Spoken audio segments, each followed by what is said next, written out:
आइए आज इस वीडियो कॉन्फ्रेंस के जरिए हम जानते हैं आखिर ईश्वर कहाँ छुपे हैं और ईश्वर का मुख्य स्थान कहाँ है। साथियों, तमाम सनातन भक्तों को, प्रेमियों को मैं प्रणाम करता हूं कि हमेशा भीड़ के आगे एक शब्द लगता है भाड़।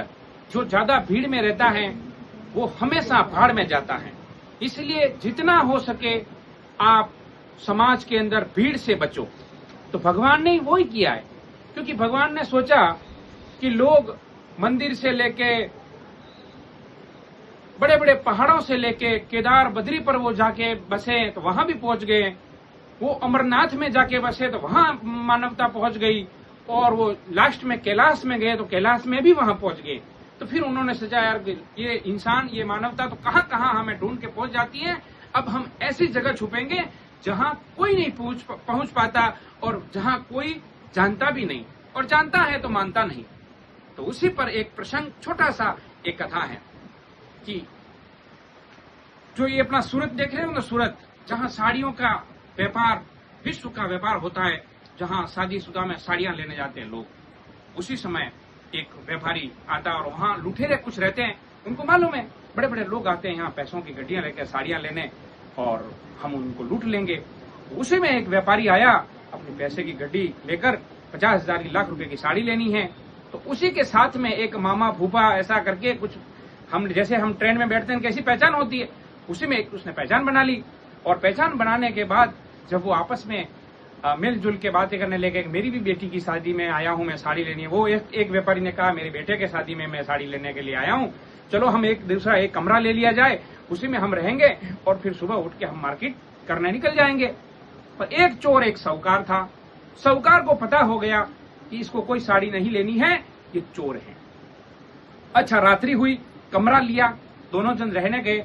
और रहने गए तो साहूकार ने सोचा ये हमारी गड्डी, हमारा माल को लेने के लिए इसका इरादा है। उसको बोला ऐसा कर, ये 20 रुपया ले और चाय लेके आ। वो जैसे ही चाय लेने गया कि अपन चाय पी के सो जाएंगे, वो चाय लेने गया और सेठ जी ने वो अपनी जो पैसे की गड्डी थी वो इधर उधर किधर भी करके उन्होंने गुल कर दी।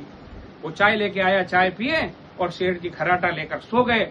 और चोर जो उठा, सारे उनके बैग, कपड़े, लत्ते जो भी था पूरा कमरा छान मारा और वो पैसे की गड्डी नहीं मिली। साथियों, सुबह हुई, दोनों जन खरीदारी करने गए।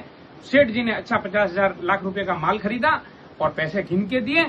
और अब वो चोर को तो मान लेना नहीं था, अब उसको साड़ी समझ में नहीं आती, ये साड़ी भी नहीं, ये साड़ी भी नहीं, ये साड़ी भी नहीं, मुझे साड़ी नहीं लेना। चलो, सेठ जी का हेल्प किया, माल हाल रखाया। लास्ट में पूछा, सेठ जी मैं तो चोर था और आपको मैं लूटने आया था, पर लूटते मैंने गड्डियां देखी, ये पूरी रात को मैंने जब गड्डियां छान मारी, मुझे ये गड्डियां नहीं मिली। अब आप बता दीजिए गड्डियां आपने कहाँ छुपाई।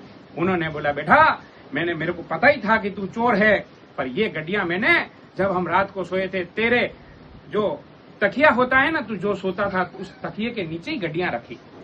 सोचो, बस यही कथा और यही प्रसंग है। ईश्वर को हम अमरनाथ, केदारनाथ, बद्रीनाथ, कहां कहां हम ढूंढ रहे, मगर ईश्वर हमारे भीतर है, ये हमें पता नहीं। उस चोर को ये पता नहीं कि मेरी तकिए के नीचे गड्डी पड़ी है, वो तकिया उसने अपना नहीं देखा, पूरा कमरा छान मारा।